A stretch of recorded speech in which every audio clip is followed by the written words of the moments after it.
পঞ্চম শ্রেণী তোমাদের যে রায় ও মার্টিন প্রশ্নবিচিত্রা আছে, সেই প্রশ্নবিচিত্রার আমরা গণিত বিষয়ের 4 নম্বর স্কুল পর্যন্ত কমপ্লিট করে ফেলেছিলাম। এখন আমরা 5 নম্বর স্কুলের 1, 2 এই দুটো কমপ্লিট হয়ে গেছিলো। এখন আমরা 3-এর দাগ থেকে, এই যে দেখতে পাচ্ছ 3-এর দাগ থেকে 3 এবং 4 এই দুটো কমপ্লিট করবো। ওকে, আমার চ্যানেলে কিন্তু এরকম পরপর ভিডিও পেতে তোমরা কিন্তু অবশ্যই চ্যানেলটি সাবস্ক্রাইব করো ও পাশ থাকা বেল আইকনটা কিন্তু প্রেস করে রাখো।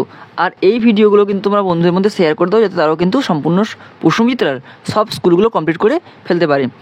3-এর দাগে দেখো কি দিয়েছে প্রথম অঙ্কটা কয়েকটা। একটি হোস্টেলে 30 জন ছাত্র ছিল, তাদের 24 দিনের খাদ্য মজুদ ছিল। তাহলে 30 জন ছাত্র ছিল, তাদের 24 দিনের খাদ্য মজুদ ছিল, কিন্তু আরও 6 জন ছাত্র হোস্টেলে থাকতে আসে। তা 30 জন ছিল, তাতে আরও 6 জন যোগ হবে। এখন ওই মজুদ খাবারে তাদের কতদিন চলবে? এখন আমরা অঙ্কটা খাতায় করে নিচ্ছি।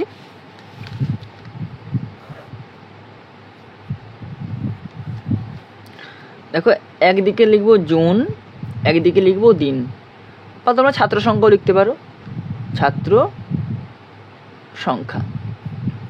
ওকে, তাহলে কী লিখবো আমরা? 30 জন ছাত্র সংখ্যার 24 দিনের খাবার মজুদ ছিল। এখন 6 জন আরও যোগ হলো, তাহলে 30 যোগ 6 সমান 36 জনের কতদিন চলবে? ওকে, হচ্ছে অঙ্কটা। দেখো, জুন বাড়লে দিন কমবে, সম্পর্কটা কী হবে? ব্যস্ত। তাহলে জুন ও দিনের মধ্যে ব্যস্ত সম্পর্ক। ওকে, এবার দেখো 30 জন ছাত্রের খাবার চলতো 24 দিন। তাহলে একজন ছাত্রের খাবার চলতো কতদিন? 24 গুণিত 30 দিন। এখন 36 জন ছাত্রের খাবার চলবে 24 গুণিত 30/36 দিন। এবার কাটাকুটি করো।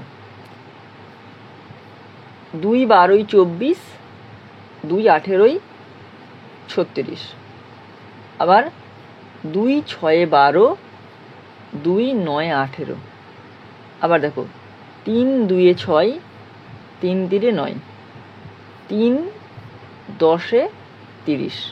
ওকে, ওপরে দেখো 10 আছে আর 2 আছে, তাহলে 2 গুণিত 10 সমান 10 2 20 দিন। তাহলে 36 জনের লোককে কদিন চলবে? 20 দিন চলবে। অতএব কী লিখব? 36 জন ছাত্রের আর 20 দিন চলবে। ওকে, তোমরা কিন্তু অঙ্কটা এইভাবেই কমপ্লিট করবে। ওকে, এরকম সুন্দর করে লিখে লিখে কিন্তু কমপ্লিট করবে, যেহেতু লেখা অঙ্ক দিয়েছে। এবারে দেখো ক্ষয়েরটা। সমকোণী ত্রিভুজের একটি কোণের মান 30 ডিগ্রি হলে অপর দুটি কোণের প্রত্যেকটির মান করো। কত?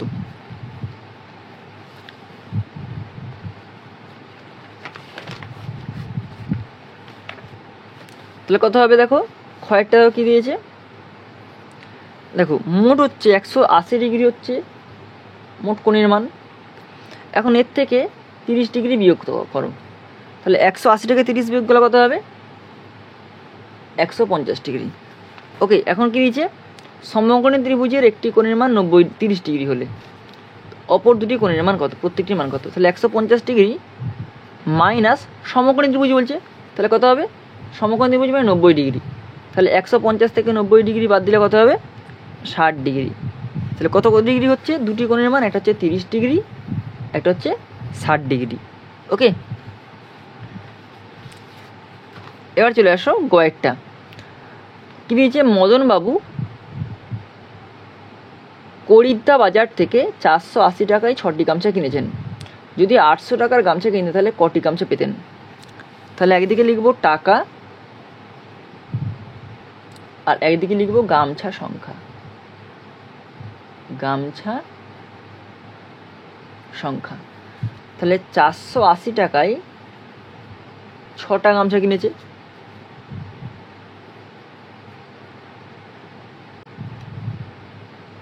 তাহলে 800 টাকায়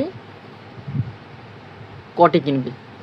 ওকে, দেখো যদি গামছা বাড়ে টাকার সংখ্যাও বাড়বে, তাহলে কি সম্পর্কটা কী হবে?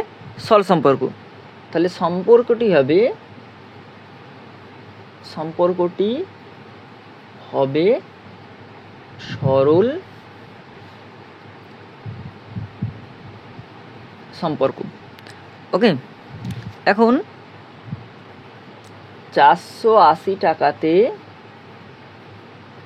গামছা কেনে 6টি, তাহলে 1 টাকাতে গামছা কটা কিনবে? 6/480টি। তাহলে 800 টাকায় ক পিস গামছা কিনবে?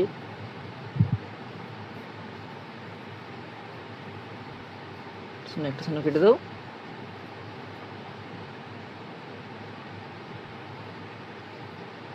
6 8 48, 8 10 80, তাহলে কটা হবে? 10টি।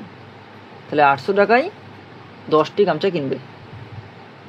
তাহলে কী হবে? অতএব 800 টাকাতে 10 পিস গামছা হবে। ওকে, এভাবে কিন্তু অঙ্কটা করতে হবে। এবার চলে আসো ঘরেরটা। খেলার মাঠে 5ম শ্রেণীর ছাত্রদের বর্গাকারে দাঁড় করিয়ে দেওয়া হলো। তাহলে কেমন করে দাঁড় করিয়ে দেওয়া হলো? বর্গাকারে দাঁড় করিয়ে দেওয়া হলো। একটি সারিতে 13 জন ছাত্র আছে। বর্গাকার মানে কি?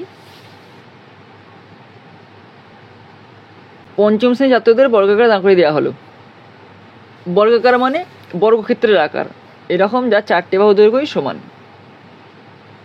এরকম দাঁড় করিয়ে দেওয়া হলো।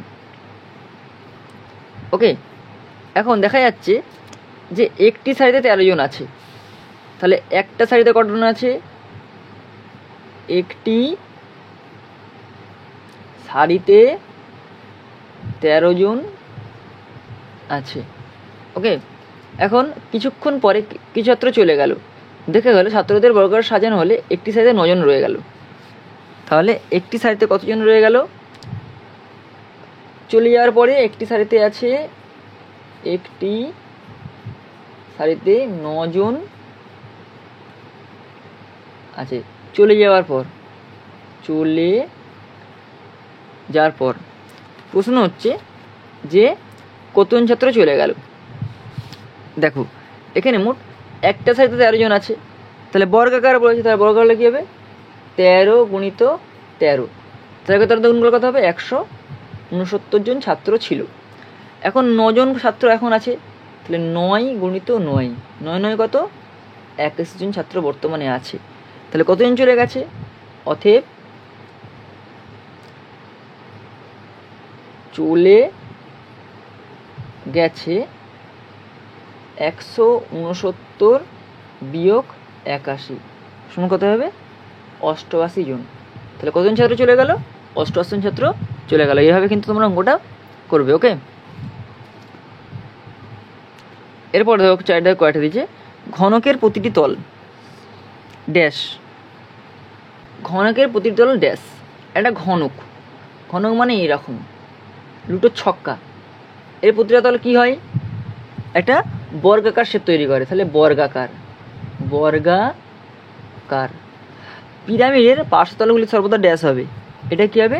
ত্রিভুজাকার হবে। ত্রিভুজাকার, দেখবে পিরামিডটা এরকম হয় মেনলি, ঠিক আছে? তাহলে এটা কী রকম হবে? ত্রিভুজাকার শেপ তৈরি হবে। ওকে, এরপর দেখো জলের পাইপ একটি ড্যাশ ঘনবস্তু, এটা হবে ফাঁপা ঘনবস্তু। ফাঁপা কী হবে? ফাঁপা ঘনবস্তু। ঘরটা দেখো আয়তঘনের প্রতিটি তল তার পাশের তলের সঙ্গে ড্যাশ ডিগ্রি, এটা হবে 90 ডিগ্রি। 90 ডিগ্রি কোণে কিন্তু থাকে। আর লাস্ট প্রশ্ন কী দিচ্ছে? মার্বেল একটি ড্যাশ ঘনবস্তু, এটা হবে নিরেট ঘনবস্তু। ওকে, তাহলে আমাদের কিন্তু 5 নম্বর স্কুল পুরোই কমপ্লিট হয়ে গেল। চ্যানেলে কিন্তু এরকম পরপর ভিডিও পাওয়ার জন্য তোমরা কিন্তু অবশ্যই চ্যানেলটি সাবস্ক্রাইব করে রাখো আর পাশ থেকে বেলটা কিন্তু প্রেস করে রাখো।